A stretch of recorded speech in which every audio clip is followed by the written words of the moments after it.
Shalom Obracha, j'espère que vous allez bien, que je vous protège dans la santé, la joie, la prospérité. Je voudrais vous raconter une toute petite belle histoire de Baal Shem Tov Alav Shalom. On raconte sur lui qu'une fois, et il était en train de faire sa prière, et il voyait que sa prière ne montait pas au ciel. Vous savez que Baal Shem Tov Alav Shalom, c'était un tzaddik très spécial, que le plus important chez lui, c'est, bien sûr, c'est être toujours proche de HaKadosh Baruch Hu. Et il nous a enseigné un enseignement extraordinaire, que ça n'existe pas un juif qui n'a pas un attachement direct avec HaKadosh Baruch Hu. C'est comme, vous savez, c'est comme lorsque le papa il marche, il y a ses enfants qui sont derrière lui. Et pourquoi on ne va pas être derrière quelqu'un d'autre? Parce que c'est pas leur père. Ils vont être uniquement derrière leur père. C'est une chose qui est logique. Un enfant, il a toujours un attachement à sa maison, sa ville, toujours un attachement quelque part. Même, regardez-moi, j'ai quitté Essaouira à l'âge de 8 ans et demi, quand j'étais jeune, mais toujours mon attachement à mes repères, jamais je les oublierai. Maintenant j'ai 71 ans, et je vais à Essaouira, je vais visiter, je vais voir les endroits où j'allais lorsque j'étais jeune. Et ça me rappelle des mémoires. Donc il y a toujours un attachement quelque part avec quelque chose. Il faudrait raison, l'être humain. L'être humain, il a un attachement avec HaKadosh Baruch Hu parce que l'être humain, il a l'âme. Il a la neshama. Et cette neshama, elle attache toujours avec HaKadosh Baruch Hu. Même si le juif, il s'éloigne de Dieu, il mange du taref, tout ce que vous voulez, mais toujours, il a cet attachement avec HaKadosh Baruch Hu. Une fois, je voyageais, et j'étais dans un avion, et c'était un vol très très long. On devait partir à l'île de la Réunion, et l'avion, il a fait escale au Kenya. Et lorsque je suis arrivé au Kenya, donc on avait le choix, ou rester dans l'avion, ou sortir. Étant donné que l'avion, il allait rester 1 heure, je dis, je suis jamais vu dans un pays africain, au moins que je sors voir l'aéroport. Et surtout, je savais que le Kenya, c'est le pays où il y a la jungle, il y a des réserves d'animaux, des lions, etc., etc. Donc, moi, je suis quelqu'un qui adore les animaux. Donc, je suis sorti. Et voilà, en sortant, j'ai trouvé une paire de tefilines. C'est quelqu'un qui a dû les oublier. Cette paire de tefilines, quelqu'un a dû les oublier. Bon, je les ai pris. Je suis monté dans l'avion, et on arrive à l'île de Réunion. Je suis resté là-bas tout le Shabbat. Il y a un monsieur qui vient chez moi, il pleurait. Il me dit qu'il a fait une grande avéra dans sa vie. Je lui dis laquelle. Il me dit, eh ben, j'étais dans l'avion, et on a fait escale à Newberry, c'est la capitale du Kenya, et j'ai fait ma prière là-bas, et on nous a appelés pour remonter dans l'avion, et j'ai oublié de filer. Et ça fait 1 semaine que j'appelle l'aéroport, j'appelle cette filée. J'ai rigolé de ma tête, parce que c'est moi qui ai trouvé une filée. J'ai trouvé quelqu'un. Alors, je sais que dans la pochette, il y avait là-bas les initiales du nom. Je lui dis, comment tu t'appelles? Il me dit son nom, j'ai compris que c'était à lui. Je lui dis, si Dieu n'est pas peur, avant que je parte, je vais les trouver. Et le pauvre, chaque jour, il vient chez moi, le Shabbat, il vient chez moi. Jusqu'au dimanche, je devais retourner en France. Et le pauvre, il vient chez moi, il me dit, mes filets, je les ai pas trouvés. Et je lui dis que ce monsieur-là, c'est pas quelqu'un qui respecte Shabbat. Et c'est pas quelqu'un qui mange du kasher. Et c'est pas quelqu'un qui fait la religion. Mais il est attaché à cette mitzvah, il est attaché.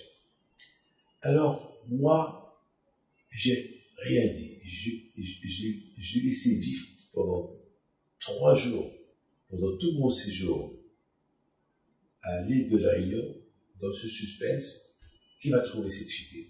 Et lui, il m'a cru. Et il m'accompagne à l'aéroport. Et chaque fois, il me regarde. Voilà, j'arrive bientôt, je vais passer à la douane, je vais passer à la police. Et c'est le moment que je dis au revoir à tout le monde. Et lui, il me dit, Rabbi David, vous m'avez dit avant que vous repartez, j'ai trouvé Tzilim. Et voilà, j'ai pas trouvé Tzilim. Je lui dis, c'est vrai. Mais tu vas le trouver. Et quand? Une fois que vous êtes parti. Alors là, je lui dis, ouvre ma petite valise. Il ouvre la petite valise, il voit cette fille. Il saute de joie, il fallait voir, dommage. À cette époque, il n'y avait pas de films, il n'y avait pas de portables pour filmer sa réaction. Je lui dis, tu as souffert pendant 3 jours pour cette fille. Rabbi David, pourquoi vous ne me les avez pas donnés? Ben, je voulais savoir jusqu'à combien tu aimes Akadosh Baruch Hu et tu aimes les filles. Ah, mais ton mon fils, la religion juive, c'est pas que les tefilin. Il faut manger le kasher, il faut faire Shabbat. Ce que tu as fait pour le tefilin, c'est dommage que tu ne le fais pas pour d'autres mitzvot. Il me regarde, il dit Rabbi David, je vais changer. Je te promets, vous m'avez convaincu. C'est vrai, on ne peut pas aimer les tefilin seul, alors qu'il y a d'autres mitzvot à faire. Une fois, comment ça s'appelle, le Gaon de Vilna, il était chez quelqu'un et les voleurs ils sont entrés la nuit, le matin, et ils ont agressé le propriétaire de la maison pour lui voler. Le Gaon de Vilna, toujours, il portait cette fille. Il sort, il regarde le voleur, et le voleur, dès qu'il a vu le Gaon de Vilna, il s'est sauvé. Alors, le juif, il dit au Gaon, pourquoi il s'est sauvé? Il dit, parce que je portais tefilin. Il a vu les tefilin, il a vu le nom de Dieu sur moi, et s'est sauvé. Il dit, moi aussi j'ai les tefilin, moi aussi je porte les tefilin, et pourquoi il ne s'est pas sauvé de moi? Il a dit, il y a 2 sortes de tefilin. Les tefilin que tu as sur la tête, et les tefilin que tu as à l'intérieur de la tête. Et il a vu les tefilin que j'ai à l'intérieur de la tête. Et les tefilin qui sont à l'intérieur de la tête, c'est-à-dire que j'ai un dans mon intérieur.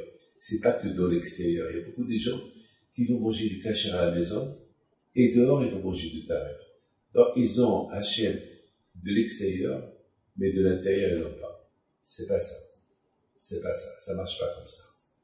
Les amis, maintenant, je vous raconte l'histoire de Baal Shem Tov. Une fois, Baal Shem Tov, il voit que la prière ne monte pas, et soudainement, il a fait un sourire, et il a dit à tout le monde, allez, bon, Hachem, tout va bien. Il a dit, qu'est-ce qui s'est passé exactement? Il leur a dit, dans une ville, il y a un juif, il ne sait pas prier. Il ne sait rien. Et c'est pendant le jour de Kippour, le pauvre, il ne savait pas, il voit tout le monde qui crie, tout le monde qui pleure, tout le monde qui pousse des cris, lui, il ne sait pas quoi faire. Lui, il avait une ferme. Il s'occupait que des poulets. Tout ce qu'il savait faire, c'est cocorico. Il a poussé un cri, cocorico! Et tout le monde qui le regarde, chuch. Alors, écoutez, vous priez, moi aussi je prie. C'est ma façon de prier. Vous êtes en train de crier, je ne sais pas ce que vous faites, pourquoi vous criez. Alors moi, il faut que moi aussi je crie. Je sais que vous criez, vous priez à Hachem. Moi aussi, c'est ma façon. Et cette façon dont il a crié, il dit, bah, Hachem,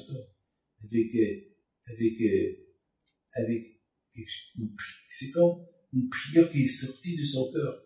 Et ça a enlevé toutes les guézérotes qu'il y avait. Vous voyez, de là, le plus important, c'est de prier à Kadosh Baruch Hu avec le cœur. Le bon Dieu le protège. À très bientôt.